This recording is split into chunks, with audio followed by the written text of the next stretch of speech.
everybody out there, GT here, and today we're going to take a look at a really cool guitar.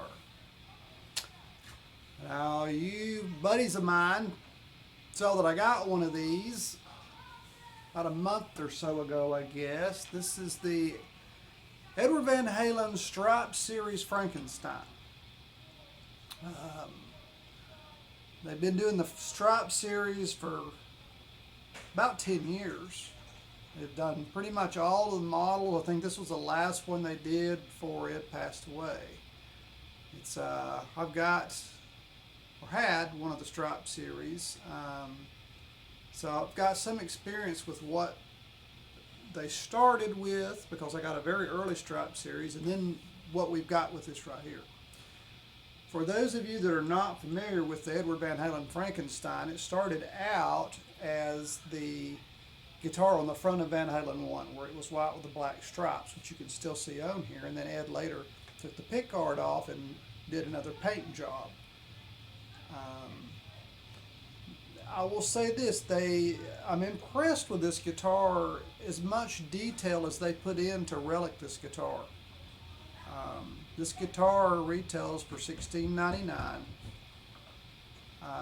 It's made out of a basswood, which is a nice, as you could hear, hopefully you could hear, it's got a nice tone to it. The neck on this guitar is, to me, one of the most impressive parts of the guitar as far as the feel. It is very close to like an unfinished Charvel neck. It is much rounder and wider than the other Stripe series guitars that I've had and played. They are much closer to, say, a Wolfgang profile. This is a wider C, which is very much like my actual Eruption that does have an exact copy neck on it. Other things I like the pickup. It's got a very good growl, a very like probably Van Halen 1 through Fair Warning type sound to it.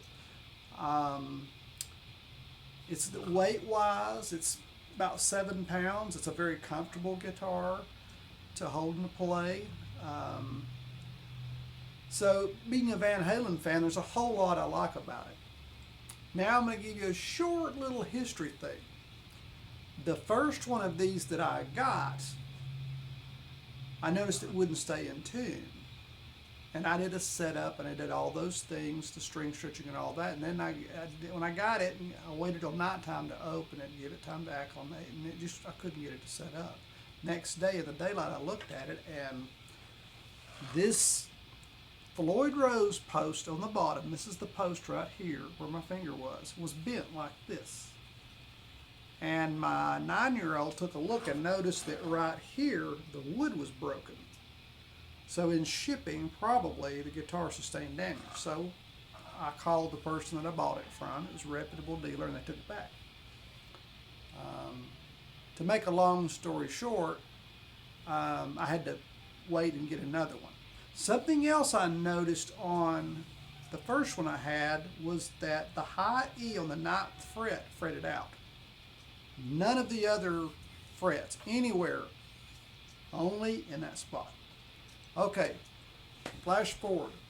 I bought this one, got this one, everything fine, set up fine, except the high E on the 9th fret out.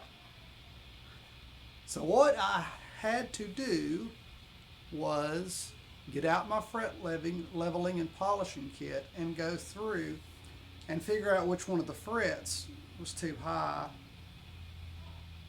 I think one of the problems is, number one, this is a production guitar, and it's made in Mexico.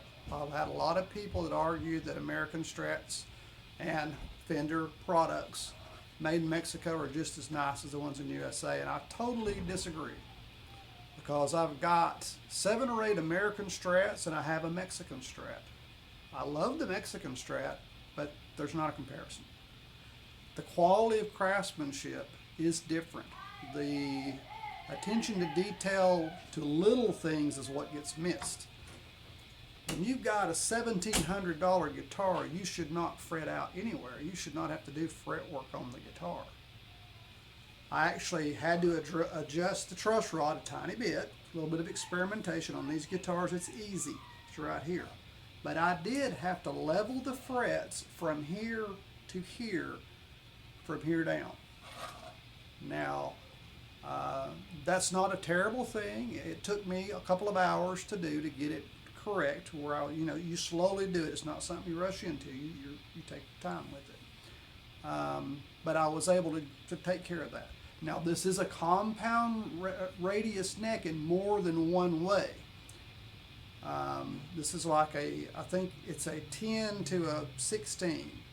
It's a 10 here, and then it slowly gets to the 12th, and it's a 16. So you're going to have a different radius as far as the flatness on the top of the neck. It's also different on the back. They did it very similar to one of Ed's early guitars, so that the back of it changes sides. It's a little bit more of an early strat fill up here where you can do bar chords a lot easier, but when you get down here, it flattens out to make it easier to play lead. Things I'm going to do to this guitar. The number one thing I'm going to do to this guitar, as I do with all of my Van Halen lower price strats, is replace the Edward Van Halen Floyd Rose. It's a Floyd Rose 1000. This is an R3, if you're curious. A lot of your guitars are R2s. This is an R3 nut on this. It's a little wider.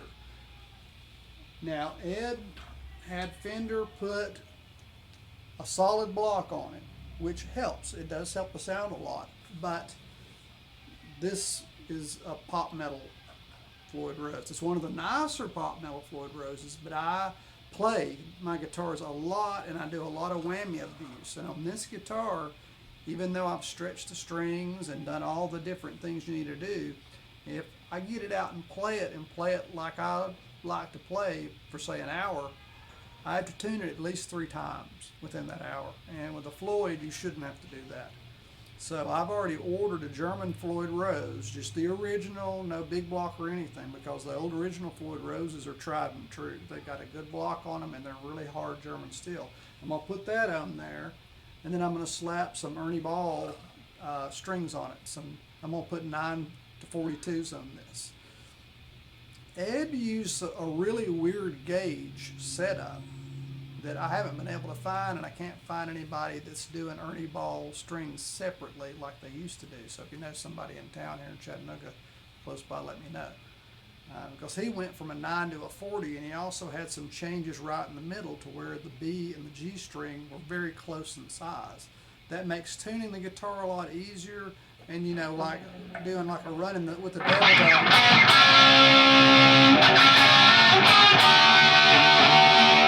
That's a real important thing, to have that sound level just right for your tuning between your D and your G, because you're going from a wound to an unwound.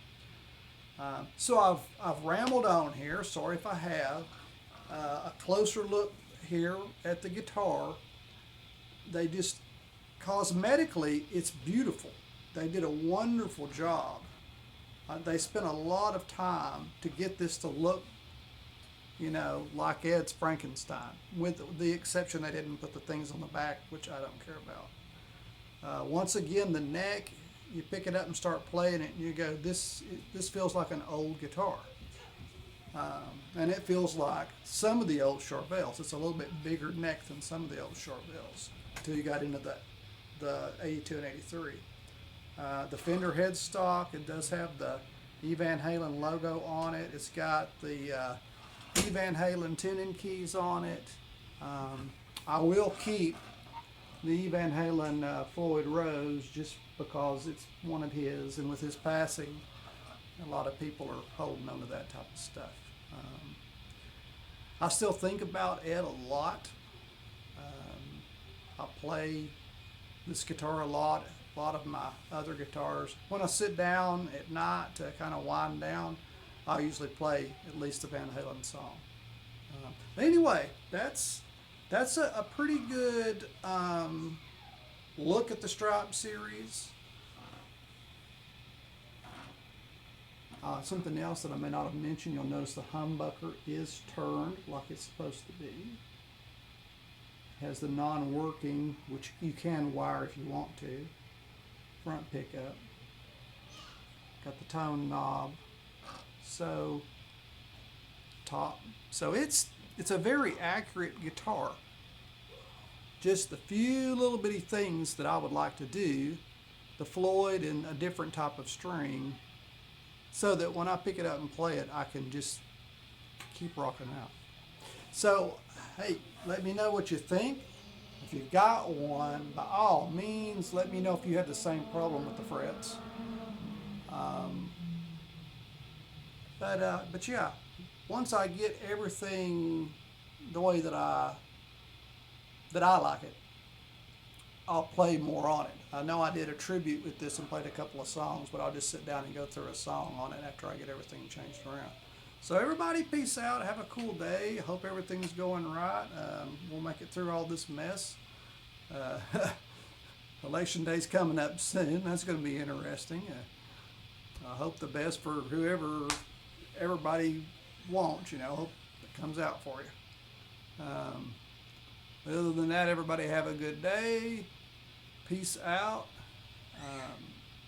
Hang in there, and best wishes to everybody. Gary T. signing off.